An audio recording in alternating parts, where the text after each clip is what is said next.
Hey guys, welcome back to my channel. So today's look is the 1940s. So the 1940s had its own makeup look in its own little capsule and little pill. Nothing can touch the 40s. The 40s is its own period, it's very classical, and nothing can really come close to it because it was so classical, and it really became the running block for makeup to start advancing more and more. So even the war could not halt the advance of glamour. The war actually aided glamour. They wanted it to happen to help the troops get through the war. So confident updo hairstyles, redder than red lips and nails, and prominent arched eyebrows were very, very popular in the 40s.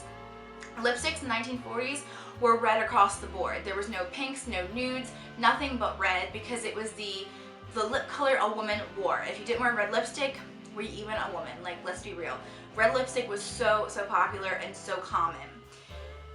The final objective of a young lady in the 40s was prominent red lips. Replacing the thin, understated lip colors of the 1930s was a deep, luscious, full mouth. So like I did a few days ago in the 1930s video, I tried to make my upper lip look very thin and smaller as my lower lip looked bigger. No, 1940s lips were huge and luscious and voluminous and plump and very voluptuous. Lips were in. 1940s beauty guides encouraged women to use a pencil to draw an outline outside their natural lip line to enlarge their mouth. So like our modern day lip liners, and how it's especially really popular now to overdraw your lips to get that Kylie Jenner lip shape. It was popular back then, but obviously with not Kylie Jenner.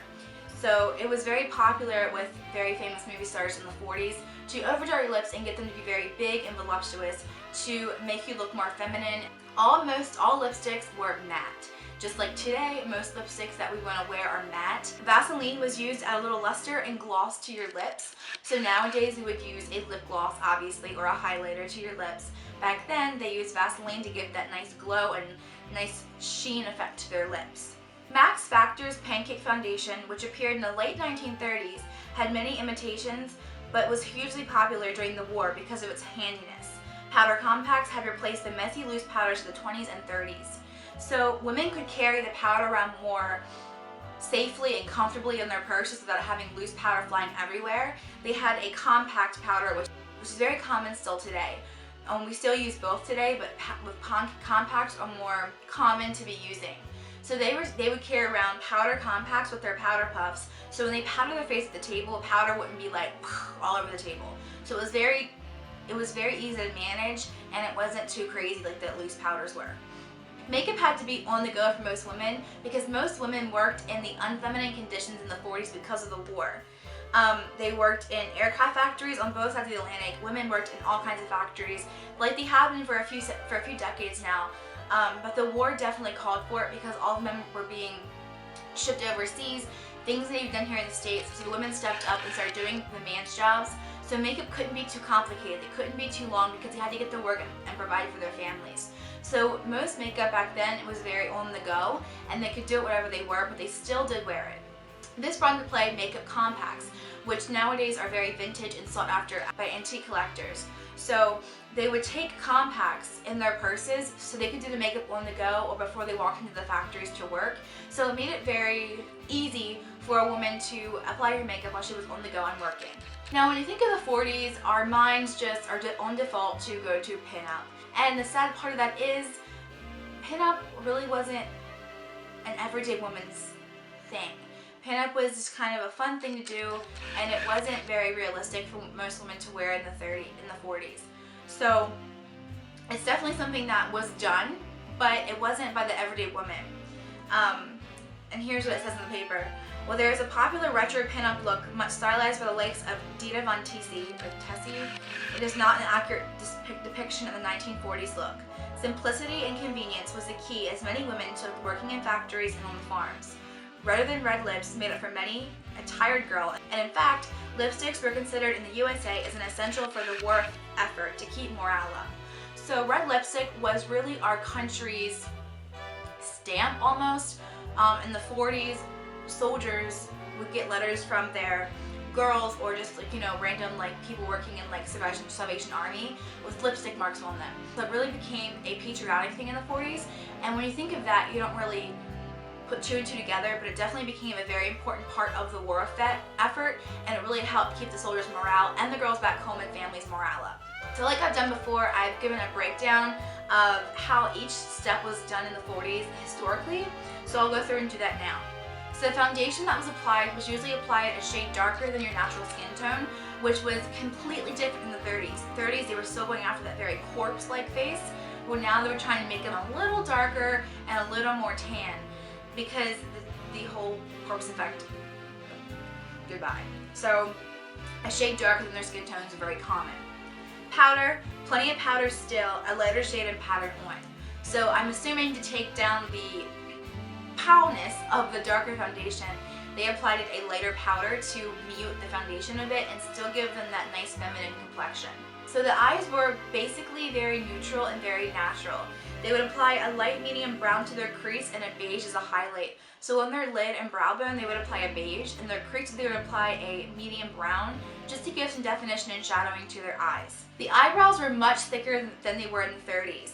Vaseline was used to groom and shape their eyes. So nowadays we would use a clear brow gel or a tinted brow gel to set our eyebrows.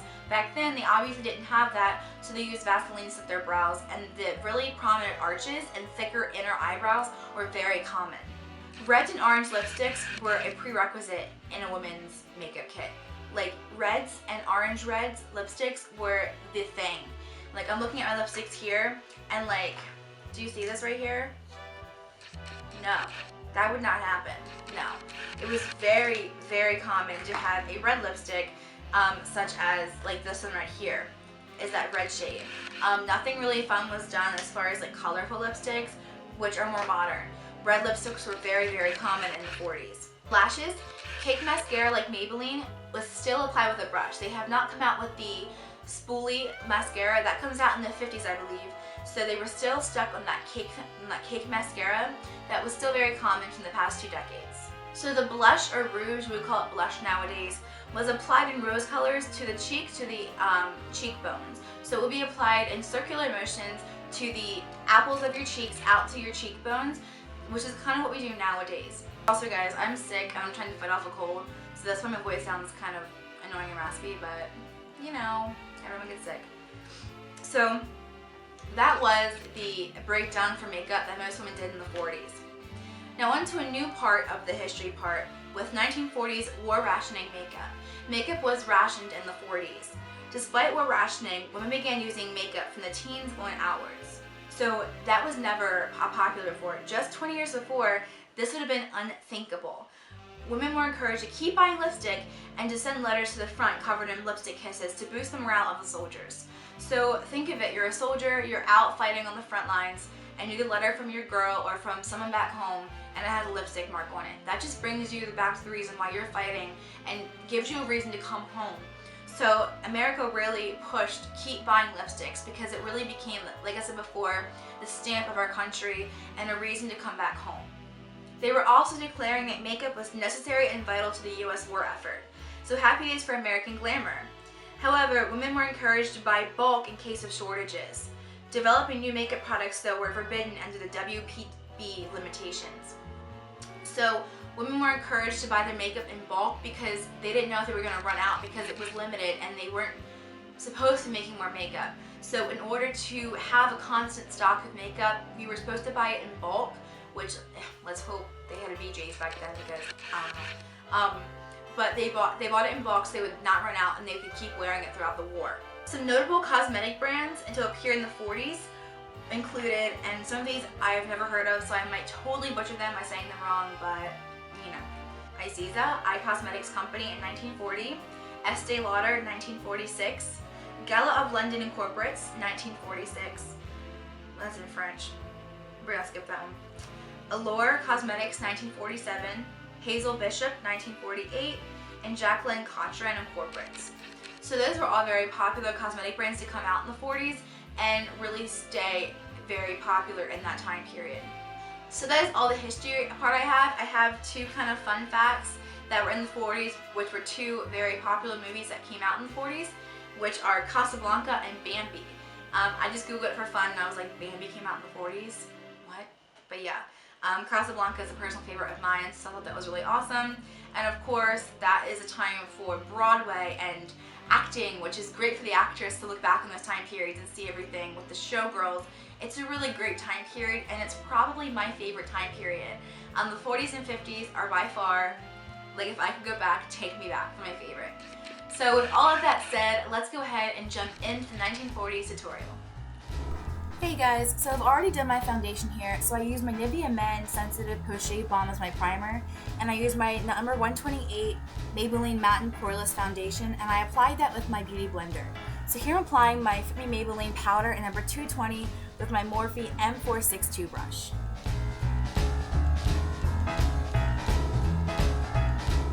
Now applying a pink color from the City Color Blush Quad with my Morphe M106 brush to the apples of my cheeks and blending it backward to my temples.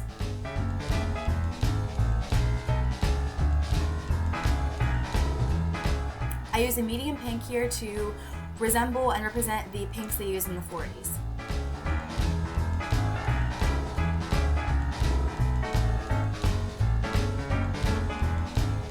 To create that strong 1940s arched brow, I used my Anastasia Beverly Hills Brow Wiz in medium brown, and I filled in my inner corner of my brow heavily, and then I drew in a very strong arch where my eyebrow arch would be, and I made it very strong and very prominent.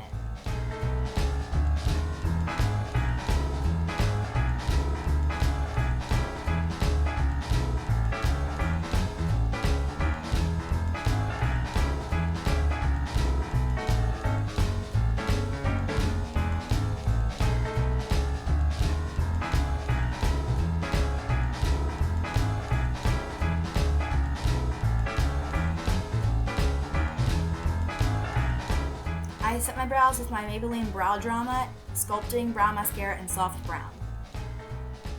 Now I went in with my MAC Paint Pot in Soft Ochre with my Morphe S4 brush and applied it to both of my eyelids. Just enough product to where it would cover my eyelids, but not too much product because then it will do the reverse effect. I set that primer with my Morphe M209 brush with my Monarch palette from Kat Von D shade in Tiny Death. Now I'm using my Morphe M332 brush in the Naked palette with the shade Foxy and applying that to my lid.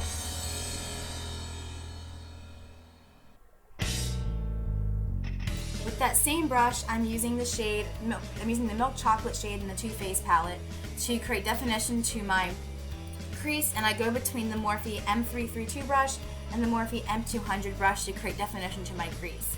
I keep building up color here to get the exact color that I want, but don't worry if it's too strong because we can go back and buffer it out later.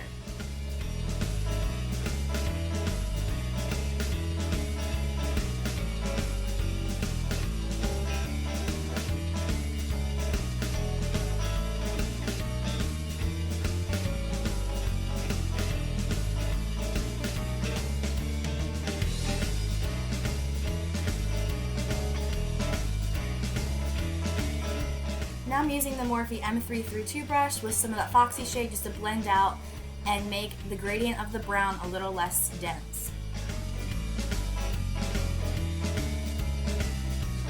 Now I'm using the Maybelline Graphic Liner in black and applying a very thick retro liner to my eyes.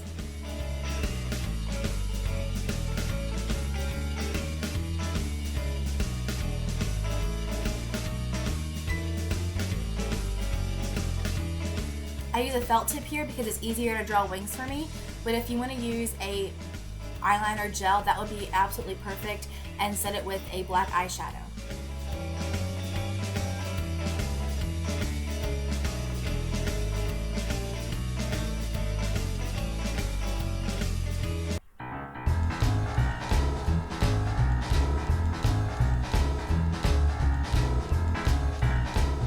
Now in my tight line, I'm using the Wet n Wild Kohl Liner in black just to make my tight line and my lash line and my mascara all look seamless in one line.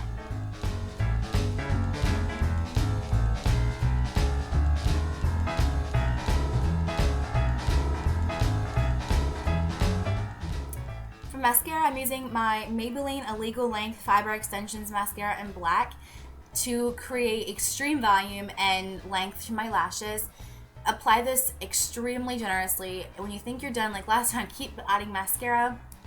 It should make your lashes very long and very voluminous. I apply about 8 layers here, if not more. I add 1 coat of mascara to my bottom lashes just to add some definition to my bottom.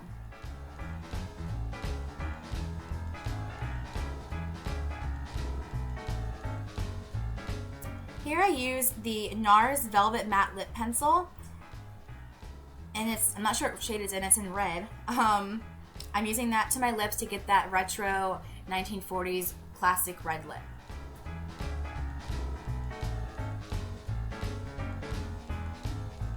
Oh, it's in Cruella.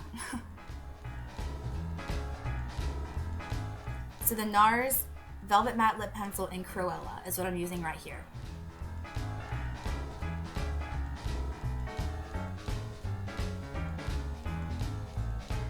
To clean any harsh lines up, I'm using my Prescriptives Eye Definer Pencil just to make everything more smooth.